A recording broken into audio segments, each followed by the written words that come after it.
Hai Sobat Pio, welcome to Kilo Podcast. Di edisi 9 kali ini, barengan sama Anissa yang bakal nemenin kalian selama beberapa menit ke depan, tentunya dengan informasi menarik seputar menyambut tahun baru. Jadi, tunggu apa lagi? Buruan pasang earphone kalian dan dengerin podcast edisi 9 ini. Gak kerasa ya Sobat Pio, bentar lagi udah mau ganti tahun aja nih. Menurut kalian, tahun 2020 tuh kayak gimana sih? Tahun yang kurang beruntung? Atau malah tahun yang paling mengesankan? Coba deh kalian tulisin di kolom komentar tentang kesan-pesan kalian selama tahun 2020 ya. Dan ngomongin soal menyambut tahun baru, biasanya perayaan tahun baru itu selalu identik dengan keramaian dan juga kemeriahan, entah itu suasana ataupun acaranya. Di Indonesia sendiri, tahun baru biasanya disambut dengan kemegahan konser musik dan juga kembang api yang beraneka ragam. Pasti udah tahu dong gimana suasananya? Yap, riuh banget sama suara trompet. Dan biasanya trompetnya itu terbuat dari kertas karton yang digulung menyerupai bentuk trompet dan dikasih rumbai-rumbai warna-warni. Banyak juga yang begadang sambil bikin acara bakar-bakar, mulai dari bakar ayam sampai bakar seafood.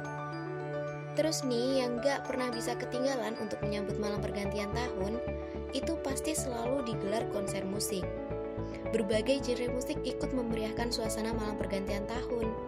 Dan konser ini biasanya gak cuma digelar di satu kota aja loh Sobat Pio, tapi tersebar di berbagai daerah. Jadi gak heran kalau Indonesia selalu menyambut tahun baru dengan kemeriahan. Ya, walaupun mungkin di tahun ini kita nggak bisa ngerayain tahun baru dengan meriah karena masih diserang corona, tapi kita masih bisa ngerayain tahun baru dengan berkumpul bersama keluarga ataupun menonton pergelaran musik secara virtual. Kalau di Indonesia, pergantian malam tahun baru itu selalu identik dengan keramaian. Beda lagi kalau di negara-negara berikut ini. Contohnya aja Jepang. Negeri Sakura ini merayakan tahun baru dengan pergi ke kuil untuk berdoa. Setelah pergantian tahun, mereka secara bergiliran membunyikan lonceng, lalu berdoa tentang harapan-harapan di tahun yang baru. Setelah itu, mereka akan menerima undian mengenai peruntungannya di tahun yang akan datang. Terus ada juga Spanyol. Di saat tengah malam pergantian tahun, warga Spanyol memiliki tradisi memakan 12 buah anggur dengan cepat dalam hitungan setiap detik. Setiap buah anggur ini melambangkan keberuntungan dalam 12 bulan di tahun yang baru. Terus ada juga nih dari Brazil. Pada malam pergantian tahun, orang-orang setempat berpakaian putih mendekati laut untuk menonton kembang api. Mereka juga melemparkan bunga putih serta hadiah lain ke arah laut untuk Dewi, dengan harapan bahwa ia akan memberikan keberuntungan dan kebahagiaan kepada mereka semua. Nah, meskipun ada beragam cara untuk menyambut tahun baru nih, namun sebenarnya tujuan mereka itu sama, yaitu berharap agar keburukan yang terjadi di tahun lalu gak bakal keulang lagi di tahun yang akan datang.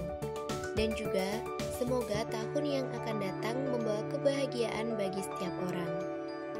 Nah, semoga di tahun yang depan yang akan datang, kita semua juga bisa menjadi pribadi yang lebih baik, bisa membuat perjalanan yang lebih indah dari tahun sebelumnya. Dan harapan dari segala harapan adalah semoga pandemi ini segera berakhir sehingga kita bisa beraktivitas seperti biasanya. Mungkin cukup segini aja ya podcast kali ini.